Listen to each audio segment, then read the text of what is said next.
बिस्मिल्लाहिर्रहमानिर्रहीम। मेरा नाम नवीद अली है और आज हम आर्टलिंक डेवलपर की साइट पे मौजूद हैं। आर्टलिंक डेवलपर का ये प्रोजेक्ट है जिसका नाम पल बिजनेस सेंटर है। इसकी आज 5th फ्लोर की स्लैब की कंक्रीट पोरिंग हो रही है, जो कि हम आपको आज यहाँ पे लाइव दिखा रहे हैं। यहाँ पे आप देख सकते हैं कि कंक्रीट पोरिंग हो रही है और स्टील का वर्क तकरीबन कंप्लीट हो चुका है। इसमें हमने 60 ग्रेड का स्टील यूज़ किया है और कंक्रीट जो हमारी है वो 3000 PSI की है। अच्छा, इस वक्त हमारे साथ हमारे इंजीनियर भी मौजूद हैं। हम इनसे पूछते हैं कि यार ये इतना स्टील इंजीनियर साहब क्यों डालते होते हैं? ये देखें ना, ये तो क्लाइंट की तबाही हो जाती है, आप लोग इतना स्टील डालते हैं। एक्चुअली नवीद साहब बात यह है कि स्टील इसमें ज़्यादा नहीं है। हम जब भी कोई स्ट्रक्चर डिज़ाइन करते हैं तो उसकी प्रॉपर कैलकुलेशन की जाती है। हमारे पास जदीद सॉफ्टवेयर्स हैं जिनमें हम पूरे स्ट्रक्चर का लोड कैलकुलेट करते हैं।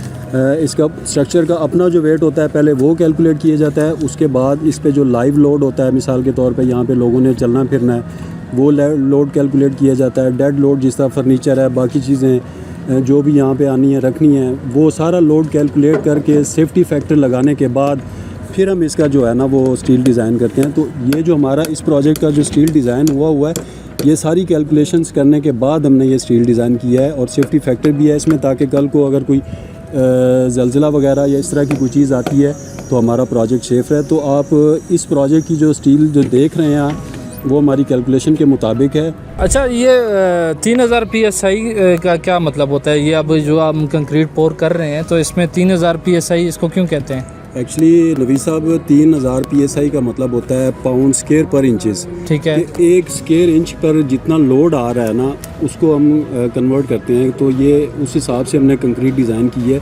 बेसिकली बात वही है कि जिस तरह हमने पूरा लोड कैलकुलेट किया हुआ है प्रोजेक्ट का, तो कंक्रीट भी हमने उसी हिसाब से डिज़ाइन किया कि इस पे भी लोड आना है। अल्टरनेटिव कंक्रीट ने लोड उठाना है, लोड ने इसने स्टील पे शिफ्ट करना है, स्टील ने आगे जाके फाउंडेशन पे और पाइल्स पे। तो ये बेसिकली PSI का जो मतलब है वो पाउंड स्क्वायर पर इंचज़ है, तो उस हिसाब से हमने इसको डिज़ाइन किया हुआ है, लोड उठाने के लोड बेरिंग बनाया हुआ। ठीक हो गया। और ये जो नॉर्मल लोग जो मिक्सर के साथ कंक्रीट करते हैं तो उसकी कितनी PSI होती है? वो भी एक्चुअली होती इसमें हम जो कर रहे हैं प्लांट पे, हमारी रेडी मिक्स कंक्रीट आ रही है 3000 PSI। तो जब हम मैनुअल कंक्रीट पे जाते हैं ना तो उसमें हमारी रिक्वायर्ड PSI होती है, वो उसको मेंटेन करना बड़ा मुश्किल होता है, आ जाती है। जो नॉर्मल लोग घरों में करते हैं और कमर्शियल पे वो हाथ से जो करते हैं, जो कंक्रीट मिक्सर मशीन आती है, उसकी कितनी PSI होती है?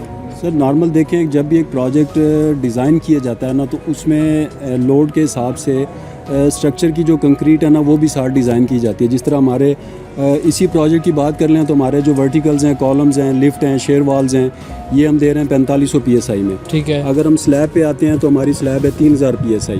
तो इसी तरह जब लोकल प्रोजेक्ट्स पे जाते हैं वो किसी डिज़ाइनर से, स्ट्रक्चर इंजीनियर से डिज़ाइन नहीं करवाते हैं, हर बंदा अपनी मर्ज़ी के मुताबिक वो डाल देता है। तो उसमें अब ज़्यादा भी चले जाए ना तो वो जो आम रेशो चलती है वो तकरीबन 1, 2, 4 की रेशो चलती है। अगर उसको हम जब टेस्ट करें तो उसकी जो स्ट्रेंथ है कंक्रीट की वो ज़्यादा से ज़्यादा आपकी आ जाएगी 2000 से 2500 PSI के दरमियान, इससे ज़्यादा नहीं आ सकती है।